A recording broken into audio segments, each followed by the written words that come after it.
Hind, Vande Mataram dear students. स्वागत है आपका आपके अपने यूट्यूब लर्निंग प्लेटफॉर्म माई जीडीयू यूनिवर्सिटी पे। स्टूडेंट्स, आज मैं आपके लिए लेकर अवेलेबल हूँ एक और इम्पॉर्टेंट प्रीवियस ईयर पेपर। जी हाँ स्टूडेंट्स, AAC 204 यानी जो हमारे एशियन हिस्ट्री के स्टूडेंट हैं और फोर्थ सेमेस्टर में हैं उनके लिए 204 का प्रीवियस ईयर पेपर के टाइटल की बात करें स्टूडेंट तो economy and education of ancient India ये पेपर का टाइटल है और ये 2023 का प्रीवियस ईयर पेपर होने वाला है। तो स्टूडेंट इस वीडियो में हम देखेंगे कैसे क्वेश्चन आए थे और उनके राइट आंसर क्या है। उससे पहले स्टूडेंट आपसे कहना चाहूँगा कि जो स्टूडेंट्स हमारे प्लेटफॉर्म पे नए हैं, हमारे चैनल को सब्सक्राइब नहीं किया वो चैनल को आप सब्सक्राइब कर लीजिएगा और वीडियोज़ को फ्रेंड्स से शेयर करना ना भूलिएगा। आपके इस छोटे छोटे शेयर से ही हमें एक हौसला मिलता है और हम अपने नए नए वीडियो लेकर आते रहते हैं। तो चलिए पेन पेपर लेके बैठिएगा, छोटी छोटी बातों को नोट करिएगा। अगला क्वेश्चन, जातक ग्रंथों में कितने प्रकार के श्रेणियों का उल्लेख है। तो स्टूडेंट जातक ग्रंथों में जो है कुल मिलाकर स्टूडेंट आपको अच्छे से बता रहे 18 प्रकार की श्रेणियों का उल्लेख है। कितनी? 18 श्रेणियों का उल्लेख है। ठीक है, इसमें जातक ग्रंथों में 22 निपात है। तो श्रेणियाँ कितनी हैं? 18। और निपात कितने हैं स्टूडेंट? निपात 22 हैं। ठीक है, जातक जो ग्रंथ होते हैं ये त्रिपिटक के सुत्त पिटक के अंतर्गत नैतिक कथाएं होती हैं। ठीक है, और इनकी संख्या 550 से 600 के आसपास है। ठीक है, ये भी याद रखिएगा। विक्रमशिला विश्वविद्यालय का संस्थापक कौन था? तो स्टूडेंट विक्रमशिला विश्वविद्यालय का संस्थापक धर्मपाल था। राजा धर्मपाल ने विक्रमशिला यूनिवर्सिटी की स्थापना की और 783 से लेकर 820 AD तक का ये इसका समय माना जाता है। ठीक है, 783 से लेकर 820 AD का ये समय माना जाता है। बिना बेगार के किसने सुदर्शन झील का निर्माण किया? यानी बिना फोर्स लेबर के, बिना दबाव डाले, मतलब पैसे देकर बिना जबरदस्ती काम कराए किसने सुदर्शन झील का जीर्णोद्धार कराया? तो स्टूडेंट सुदर्शन झील की स्थापना किसने की? तो इसको बनवाया था चंद्रगुप्त मौर्य ने। इसको बनवाया किसने था? चंद्रगुप्त मौर्य ने बनाया था। और इसका जीर्णोद्धार किसने किया? तो इसका जीर्णोद्धार आपका स्टूडेंट रुद्रदामन प्रथम ने किया। रुद्रदामन प्रथम ने इसका जीर्णोद्धार किया। तो ऑप्शन आपका डी राइट हो जाएगा। और रुद्रदामन वन को था शक वंश का शासक था, इसको भी आप याद रखिएगा। ठीक है, और जीर्णोद्धार किस वर्ष में कराया? तो 150 AD के आसपास कराया है। ठीक है, 150 AD के आसपास हुआ है। अगला प्रश्न पूछा, दया भाग का लेखक कौन था? तो दाय भाग का लेखक जो था वो जीमूतवाहन को माना जाता है। किसको माना जाता है? जीमूतवाहन को माना जाता है। ऑप्शन सी आपका राइट होगा। ठीक है, चलिए, दाय भाग का लेखक जीमूतवाहन है। अगला प्रश्न पूछा था, Periplus of the Erythraean Sea किसने लिखी? तो ये जो पुस्तक है Periplus of the Erythraean Sea student ये प्लिनी की पुस्तक है। ये किसकी पुस्तक है? ये प्लिनी की पुस्तक है। ठीक है, इसके बारे में अभी आपको कुछ और बातें बता दे रहा हूँ। तो देखिए ये प्लिनी की पुस्तक होने के सॉरी ये प्लिनी की पुस्तक नहीं है स्टूडेंट, एक गलत हो गया। तो पेरिपल्स ऑफ इरिथियन सी जो है इसको विलियम H सॉफ ने लिखा है। विलियम H सॉफ का ये पुस्तक है। विलियम H सॉफ SHAFF। तो विलियम H सॉफ की ये पुस्तक है स्टूडेंट। तो इसमें सॉफ का ऑप्शन कहीं नहीं है, तो ऑप्शन डी आपका राइट होगा। इनमें से कोई नहीं। तो विलियम H सॉफ ने इस पुस्तक को लिखा और ये पुस्तक जो है स्टूडेंट रोमन साम्राज्य और पूर्वी दुनिया के बीच समुद्री व्यापार की परिस्थितियों का वर्णन करने वाली पुस्तक है। ठीक है, रोमन साम्राज्य और पूर्वी दुनिया के समुद्री व्यापार के बारे में ये बातचीत करती है। विलियम H सॉफ की ये किताब है। राइटर का नाम आप याद रख लीजिएगा, विलियम H सॉफ SHAFF। अगला क्वेश्चन, नालंदा विश्वविद्यालय किस लिए विश्व प्रसिद्ध था? तो स्टूडेंट विश्वविद्यालय था शिक्षा के लिए और उस समय शिक्षा किस पर चल रही थी? बौद्ध दर्शन की शिक्षा चले थे। तो बुद्धिस्ट फिलॉसफी के लिए ये प्रसिद्ध था। ठीक है, बुद्धिस्ट दर्शन के लिए प्रसिद्ध था। हिंदी में लिखा है बौद्ध धर्म दर्शन, तो वो भी सही है। ठीक है आपका, तो बुद्धिस्ट दर्शन के लिए प्रचलित था। स्टूडेंट दुनिया का ये दूसरा सबसे पुराना विश्वविद्यालय माना जाता है। ठीक है, अगला प्रश्न देख लेते हैं। अगला प्रश्न आ रहा है, निम्नलिखित में से किस देवता को कला में यानी किस देवता की कला में यानी चित्रकारी में हल लिए हुए प्रदर्शित किया जाता है?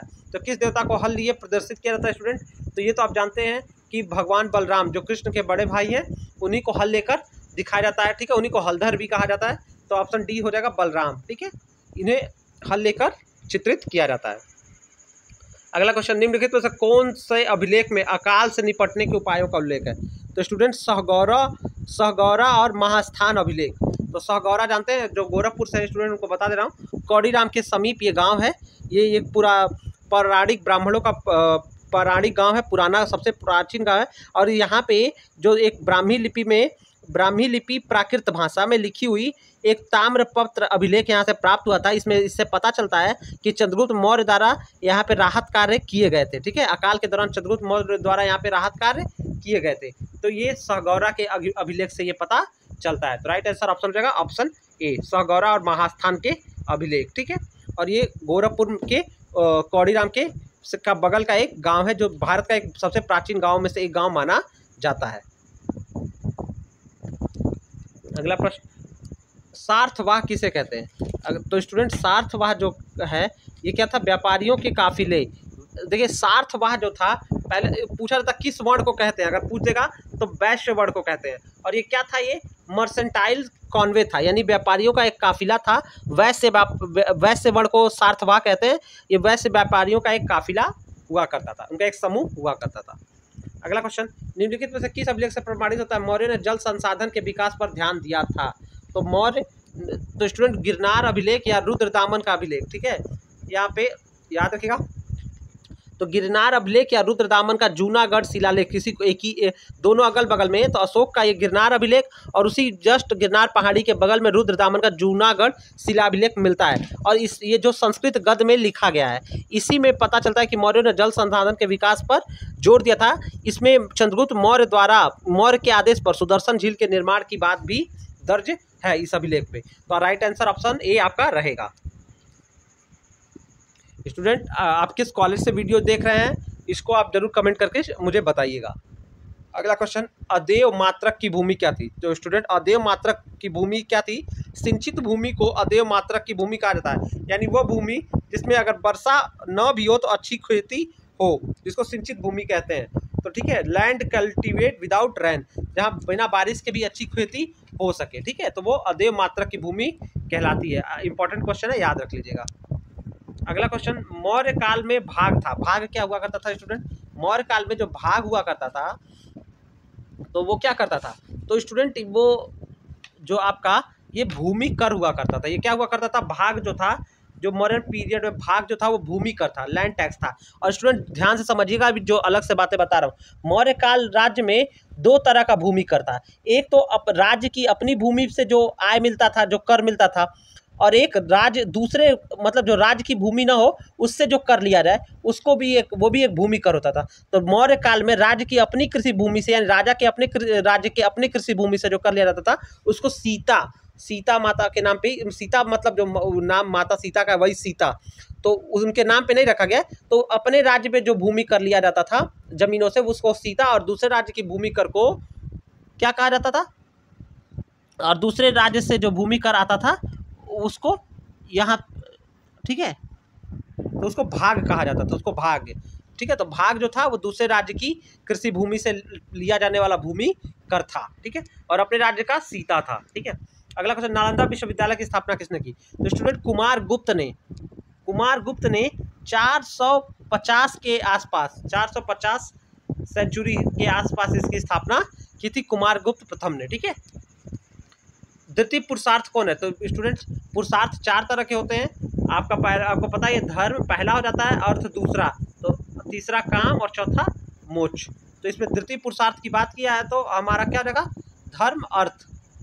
द्वितीय पुरुषार्थ क्या हो जाता है? आपका अर्थ हो जाता है। ठीक है, अगला क्वेश्चन, बलि था। बलि क्या था स्टूडेंट? तो बलि भी क्या था? पहले जमाने का एक कर था, एक तरह का टैक्स था, ये भी एक तरह का कर था। अगला क्वेश्चन, निम्नलिखित में से कौन सा मौर्य समाज में 7 वर्गों का उल्लेख करता है? तो मौर्य समाज में 7 वर्गों की बात मेगास्थनीज अपनी पुस्तक इंडिका में करता है। मेगास्थनीज की पुस्तक इंडिका में ये जिक्र है। ठीक है, उसने मौर्य काल को 7 वर्गों में बांटा है। अगला क्वेश्चन, प्राचीन भारत में शिक्षा का प्रमुख केंद्र क्या थे? तो इसमें प्राचीन भारत में शिक्षा का प्रमुख केंद्र क्या थे? गुरुकुल थे। क्या थे? गुरुकुल। ऑप्शन बी आपका राइट हो जाएगा, गुरुकुल। अगला क्वेश्चन, श्रेणी यानी गिल्ड्स को क्या है? स्टूडेंट श्रेणी को अंग्रेजी में गिल्ड्स कहते हैं। तो ये क्या हुआ था? गिल्ड यानी श्रेणी क्या हुआ करता था? तो ये शिल्पकारों की समिति या कारीगरों या व्यापारियों का संघ हुआ करता था। कारीगरों और व्यापारियों का, शिल्पकारों का संघ। तो एसोसिएशन ऑफ आर्टिशंस यानी शिल्पकारों का, व्यापारियों का, कारीगरों का ये समूह हुआ करता था। इसको समझ लीजिएगा आप। ठीक है, ऑप्शन डी राइट हो जाएगा। कौन सा विश्वविद्यालय सबसे प्राचीन है? तो स्टूडेंट तक्षशिला जो है वो दुनिया का सबसे प्राचीन विश्वविद्यालय है और दूसरा सबसे प्राचीन विश्वविद्यालय नालंदा है। तो तक्षशिला के बारे में स्टूडेंट कहा जाता है कि भगवान श्री राम के भाई भरत और उनकी पत्नी मांडवी के पुत्र तक्ष उनका नाम तक्ष था, उनके नाम पे इस यूनिवर्सिटी का नाम, विश्वविद्यालय का नाम तक्षशिला रखा गया था। ठीक है, और माना जाता है कि कौटिल्य जो था, जो चंद्रगुप्त के मतलब गुरु थे, वो इसी विश्वविद्यालय में शिक्षक भी थे। ठीक है, और दूसरा सबसे बड़ा विश्वविद्यालय आपका क्या हो जाता है, नालंदा हो जाता है। ठीक है, बल्लवी जो था, बल्लवी, तीनों और ऑप्शन के बारे में भी स्टूडेंट बता दे रहा हूँ। बल्लवी जो विश्वविद्यालय था, ये सेनापति भट्टारक ने 470 ईस्वी में इसका निर्माण किया था, सेनापति भट्टारक। ठीक है, और विक्रमशिला का स्थापना धर्मपाल ने किया था। इसको भी बता दे रहा हूँ, विक्रमशिला की स्थापना किसने की थी, धर्मपाल ने की थी। ठीक है, और नालंदा की स्थापना कुमारगुप्त ने की थी। ठीक है, जो विक्रमशिला है ये बिहार के भागलपुर में स्थित है। माना जाता है 12वीं से शताब्दी के आसपास बख्तियार खिलजी ने विक्रमशिला विश्वविद्यालय को तोड़ दिया था। ठीक है, चलिए अगला प्रश्न, बल्लवी विश्वविद्यालय कहाँ है। तो स्टूडेंट बल्लवी विश्वविद्यालय के बारे में मैंने आपको पहले ही बताया कि ये बिहार के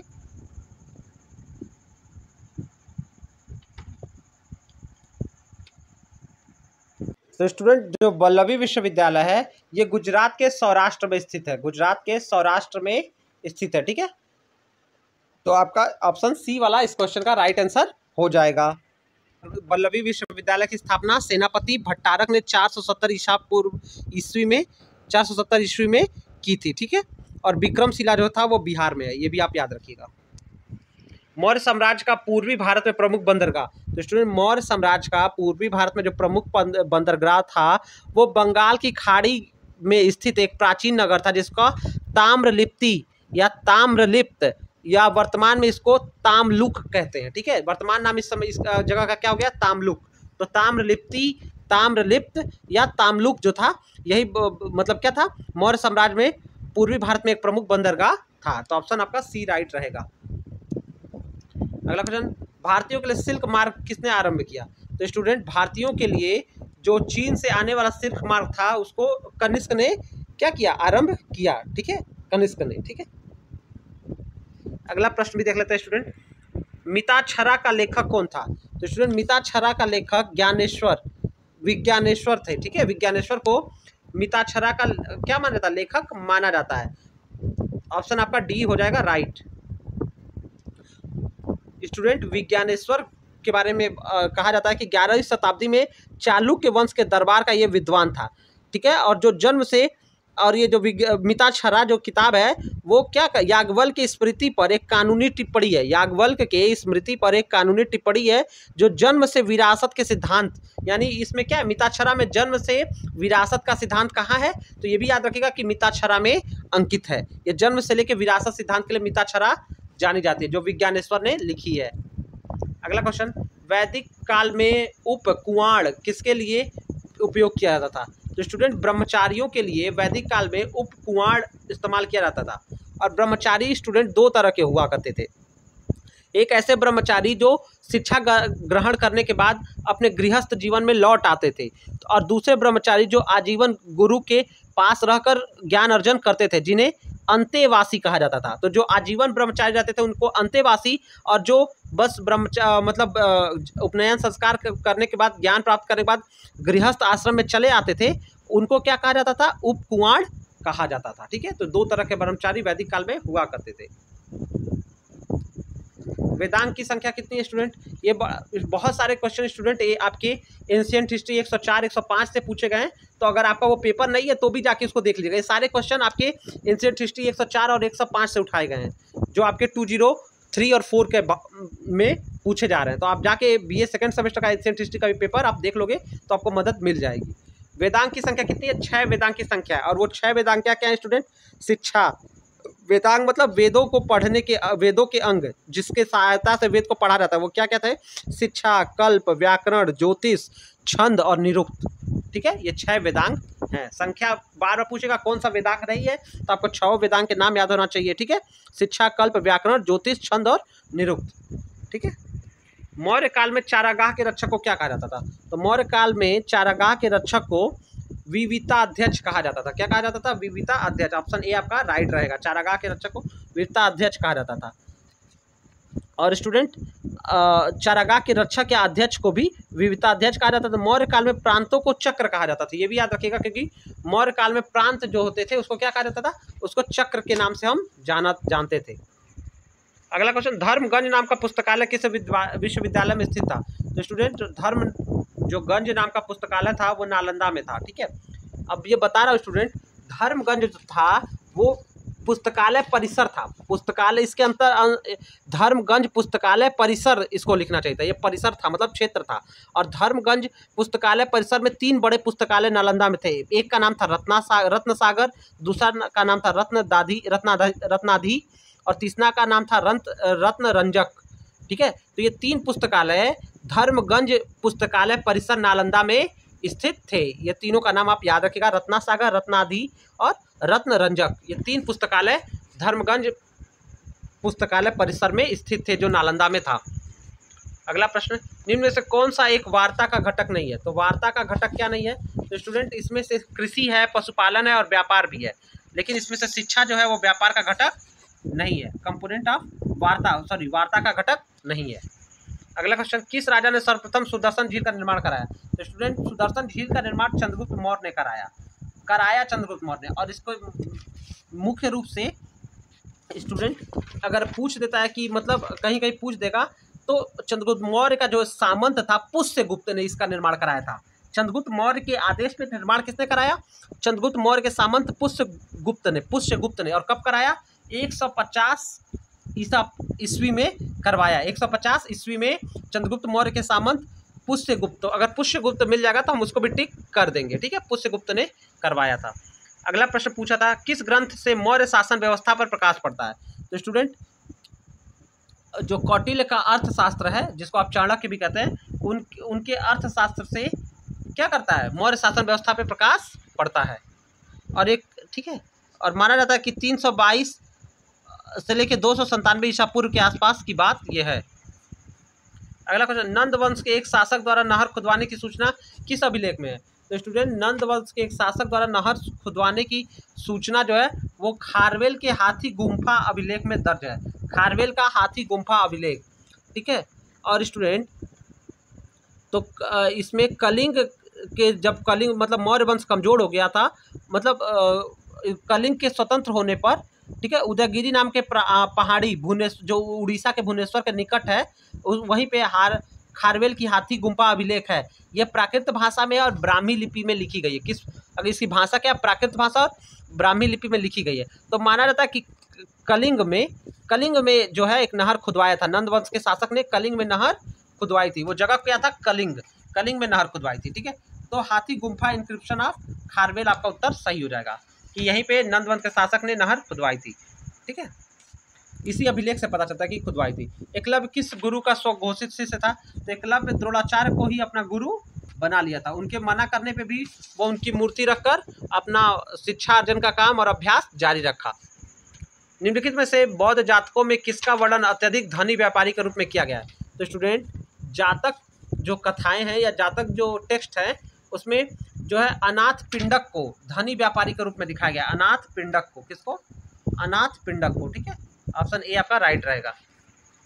वैदिक काल में विनिमय का महत्वपूर्ण, तो वैदिक काल में विनिमय मतलब एक्सचेंज का मीडियम क्या था? माध्यम क्या था? तो स्टूडेंट गाय के जिसके पास जितनी गाय हुआ करती थी वो वैदिक काल में उतना धनी माना जाता था। और लेन देन का शासन क्या था? गाय थी, साधन गाय थी। निम्नलिखित में से किस अभिलेख से प्रकट होता है कि प्राचीन श्रेणियां बैंकों का भी कार्य करती थी? यानी जो श्रेणियां मतलब आपके गिल्ड्स हैं तो वो बैंकों का काम करते थे। तो ये किससे पता चलता है हमको? तो स्टूडेंट ये बात हमको पता चलती है मंदसौर अभिलेख से। 6वीं शताब्दी में लिखा गया ये अभिलेख है। किस शताब्दी में? 6वीं में, नोट कर लीजिएगा। और इसमें ये मध्य प्रदेश के में ये अभिलेख आपका मंदसौर जो है मध्य प्रदेश का ये अभिलेख है, ठीक है। तो ऑप्शन बी आपका राइट रहेगा। अगला क्वेश्चन, कुमारगुप्त के, देखिए अभी लिखा कुमारगुप्त का ये अभिलेख था, मंदसौर का अभिलेख कुमारगुप्त का था। अभिलेख में वर्णित श्रेणी संगठन का नाम क्या था? स्टूडेंट ये क्वेश्चन का आंसर मुझे बहुत गलत लग रहा था, क्योंकि इसमें जो ऑप्शन दिए थे मैं इससे बिल्कुल संतुष्ट नहीं था, क्योंकि कुलिक, दंतकार और तैलिक तो होंगे ही नहीं, ठीक है। तो ये ऑप्शन इसमें गलत था। स्टूडेंट इसमें जो सही आंसर होना चाहिए था, कुमारगुप्त का जो मंदसौर अभिलेख है उसमें श्रेणी संगठन का नाम तंतुवय था। क्या नाम था? तंतुवय, तंतुव्यय, ठीक है, तंतुव्यय जिसको आप कहते हैं, तंतुव्यय कहते हो, तो इसका नाम क्या था, श्रेणी संगठन का नाम तंतुव्यय था, ठीक है, मेरे हिसाब से तो यही होगा। अगला क्वेश्चन, रोम से भारत की ओर सोने के बहने जाने की बात किसने की? किसने कहा कि मतलब रोम से सोना भारत की ओर बह रहा है? ये बातें किसने की थी? तो स्टूडेंट ये बातें प्लीनी ने कही थी। उसने ही कहा था कि गोल्ड जो है वो रोम से फ्लो हो रहा है, रोम से इंडिया की तरफ बह रहा है। अगला प्रश्न, निम्नलिखित में से कौन सा अक्षय निधि जमा करता था? तो अक्षय निधि कौन जमा करता था स्टूडेंट? तो श्रेणी यानी गिल्ड्स जमा करते थे। श्रेणी, यहाँ श्रेणी मतलब क्या हुआ, गिल्ड्स। हिंदी में देखिए भी, अंग्रेजी में देखिए श्रेणी लिख दिया, इसको गिल्ड्स के नाम के हम जानते हैं। तो अक्षय निधि जमा कौन करता था? श्रेणी जमा करते थे अक्षय निधि, ठीक है। अक्षय निधि क्या हुआ करता था स्टूडेंट? अक्षय निधि क्या होता था ये तो जान लीजिए पहले। इसमें क्या होता था कि जैसे इसमें प्रदत्त मूल धनराशि को यथावत, जैसे किसी को धन दे दिया है तो उसके ब्याज से ही अपना पूरा खर्चा चला लेना और मूलधन का वैसे के वैसे पड़े रहने देना, उसको कहा जाता था अक्षय निधि, यानी मूलधन पड़ा रहना और ब्याज से ही अपना खर्चा पूर्ति करना, ठीक है। तो ये अक्षय निधि जमा करने का काम कौन करता था? श्रेणी करते थे। अर्थशास्त्र का लेखक कौन है? अब तो स्टूडेंट ये तो बड़ा आसान क्वेश्चन है कि कौटिल्य, जिसको चाणक्य या विष्णुगुप्त के नाम से आप जानते हैं, यही अर्थशास्त्र के लेखक हैं। लास्ट और क्वेश्चन देख लेते हैं, निम्नलिखित में से कौन सा शब्द बाजार केंद्र को संकेतित करता है? तो वर्ड इंडिकेट मार्केट सेंटर। तो स्टूडेंट निगम, निगम शब्द जो है मार्केट सेंटर को क्या दिखाता था, यानी बाजार केंद्र को दिखाने वाला शब्द क्या है? निगम है। तो स्टूडेंट आपके 40 क्वेश्चन की सीरीज को हमने कवर कर दिया है। आशा करते हैं आपको वीडियो लेक्चर अच्छा लगा होगा। अब आपके 50 क्वेश्चन एग्जामिनेशन में आएंगे, तो स्टूडेंट आप अपनी तैयारी को, सारे क्वेश्चंस को देख के देगा, वीडियो को फ्रेंड्स के बीच अच्छा लगेगा तो शेयर करेगा, कोई डाउट होगा तो कमेंट करेगा। मिलते हैं नेक्स्ट वीडियो में। आपको आपके एग्जामिनेशंस के लिए गुड लक स्टूडेंट्स।